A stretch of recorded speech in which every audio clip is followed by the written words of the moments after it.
Alright, so we're checking out the DarwinFPV BabeApe II. So 3.5-inch props now on this newer version.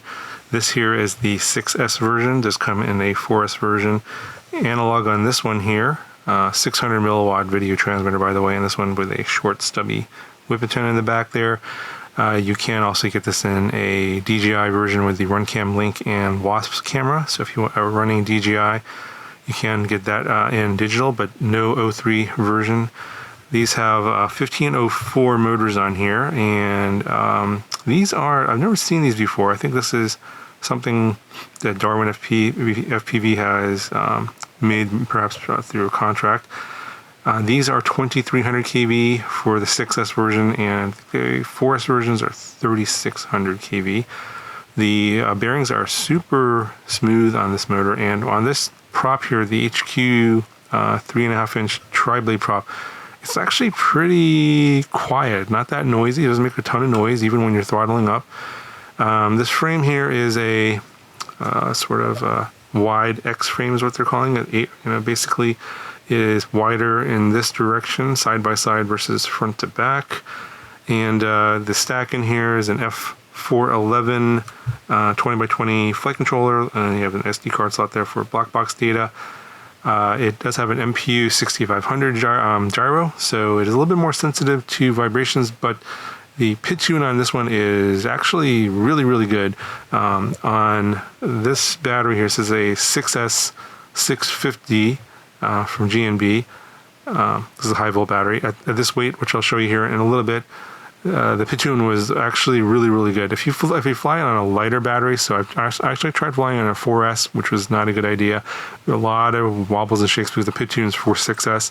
And then I tried to fly it on a lighter 550 6S, and I got a little bit more wobbles. So the 650 seemed to be the perfect weight for this particular quad, at least the tune that's on here. You've got these LEDs on here that are on the arms, and when you plug it in, they don't actually light up, but they light up when you throttle up. So I think it has to do with more voltage going to the motors, and then these will get brighter. But yeah, when you just plug them in, you don't see them at all, but they are on the front top of the arms. And yeah, so if someone's flying behind you, obviously they won't see you. It does have a buzzer on here. I think it's inside behind the camera. The ESCs are, I think 3 to 6S, and they're 30 amp ESCs. So, and they're already running, I think, Blue Jay firmware 48 kilohertz. So, yeah, they've kind of done all the PID tuning and tweaking everything out of the box. So if you get this battery on 6S, it's going to fly really nice and smooth. No complaints there. On the bottom, you got this landing print here, TPU, and then this foam pad, so it lands on these things here. Pretty good. Make sure that the screws aren't going to get scraped. And then, of course, this is pretty standard sort of frame design here, with the arms being sandwiched by a bottom plate. As I said, it's 3.5mm arms, so pretty thick. Should hold up pretty well in most crashes. But then the top plate's only 1.5mm, like 1.6mm, and the side plates are 2mm. The camera is I don't know what brand it is, 19mm CMOS analog camera. It's yeah, it's not the best image. It's very dark, so I did have to increase the brightness on my goggles. Dynamic range isn't so hot, so obviously at this price point here, I think this was running about $200 for the analog. They definitely saved a little bit of money on the camera, but a lot of people are very particular about the camera they use. So some people, if they really want the best image quality, they'll swap the camera out anyway. And it's just your typical 19mm camera. All right, so here's how much it weighs without the battery, 140.8. And then with this battery, which is the one I recommend, I'll link that in the description, 6S650, yeah, we're coming in at 244.8. So yeah, definitely gets you under the 250 mark. Now, obviously, if you want to run sort of an HD camera here, there is a standoff in the front. I think it's just an M2 standoff. You could probably come up with something here for that, but it does not come with a mount out of the box. And depending upon how you place the battery and the camera angle you have, you may have that camera bumping up the back here, depending on which camera you use. So something to keep in mind, and you'll have to come up with some sort of a mounting solution if you want to run some sort of an HD camera. But then, of course, that's going to definitely bump you over the 250 gram mark.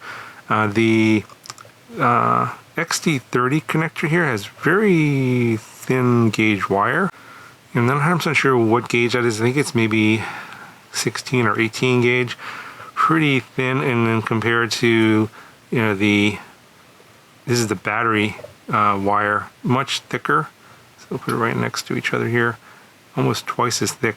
So I did notice a little bit of an issue when you are basically going full throttle to do sort of some tricks. You do seem to see a little bit more voltage sag, so I'm not sure why they went with such thin gauge wire here.